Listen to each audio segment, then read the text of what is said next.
Your bed throws you onto the floor. For a moment, you have no idea what's happening. The room is shaking violently. A dresser crashes against the wall. Glass explodes across the floor. Somewhere outside, people are screaming. You try to stand. You can't. The ground beneath your feet feels alive. And then, it gets worse. 1. 40 seconds that change everything. It's 5:12 in the morning. April 18th, 1906. Most of San Francisco is still asleep. Workers haven't left for their jobs. Stores haven't opened. The city is quiet. Then the earthquake strikes. The shaking is so violent that buildings begin collapsing almost immediately. Brick walls crack. Chimneys fall into the streets. Windows shatter everywhere. You hear sounds you've never heard before. The groaning of buildings, the snapping of timber, the roar of a city breaking apart. And it all happens in less than a minute. 2. The street outside. When the shaking finally slows, you rush outside. The street is chaos. Neighbors stumble from damaged buildings. Some are bleeding. Others are calling for family members. Dust fills the air. A horse pulls free from its carriage and races down the road. You look toward a familiar corner building. It's gone. Not damaged. Gone. Reduced to rubble. The city you've known your entire life suddenly feels unfamiliar. 3. Nobody knows what's next. At first, people assume the worst is over. The earthquake has happened. Now comes recovery. Or so everyone thinks. Then someone points toward the sky.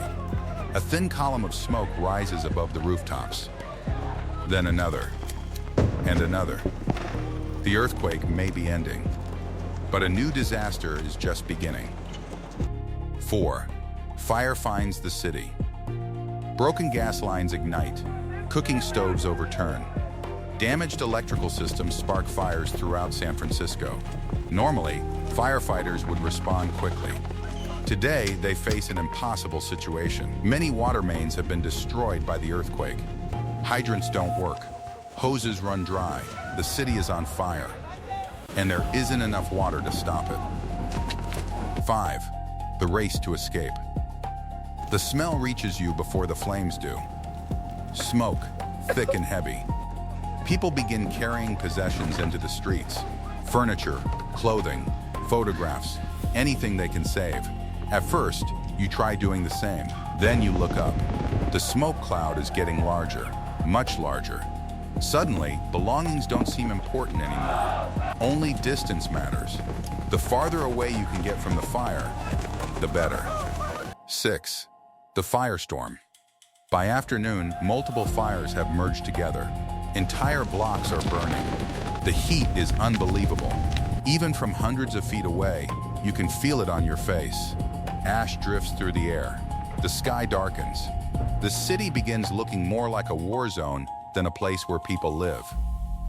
Families move through crowded streets searching for safety. Nobody knows where that safety actually is, because the fire keeps moving. 7. Sleeping in the open.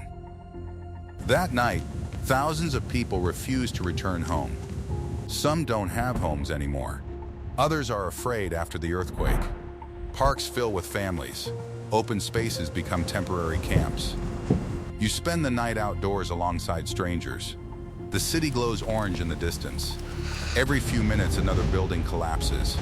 Every few minutes, another fire appears. Nobody sleeps much. The fear is too fresh. 8. Desperate solutions. The next day, authorities become desperate. Firefighters can't stop the flames through normal methods, so they begin destroying buildings intentionally. Explosives are used to create fire breaks. The hope is simple. Remove buildings before the fire reaches them. Sometimes it works. Sometimes it creates new fires. The situation feels impossible. Every solution seems to create another problem. And meanwhile, the fire keeps advancing. 9. The city starts disappearing. As the disaster continues, familiar landmarks vanish. Businesses disappear. Churches collapse. Entire neighborhoods are erased. You walk through streets you've known for years and struggle to recognize them. Everything looks different. Everything smells like smoke. The scale of destruction becomes overwhelming. People stop talking about saving the city. Now they're talking about rebuilding it, because many realize there may not be much left to save. 10. When the smoke finally clears. After days of destruction, the fires finally begin weakening.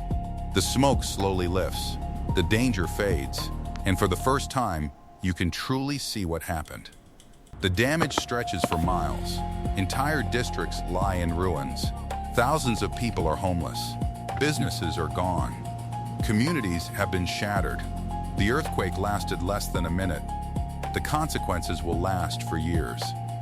So, could you survive the San Francisco earthquake of 1906? Maybe, if you avoided collapsing buildings, escaped the fires, and found shelter during the chaotic days that followed, your chances were surprisingly good. But survival wasn't just about making it through the earthquake. It was about enduring everything that came after. The fear, the uncertainty, the loss. For the people of San Francisco, the earthquake was only the first chapter. The fires that followed transformed one of America's greatest cities and forced an entire population to start over. And that's what makes this disaster so unforgettable. If you enjoyed this historical survival reconstruction, subscribe and turn on notifications, because next time, you may find yourself trapped inside another moment where history changes in less than a minute.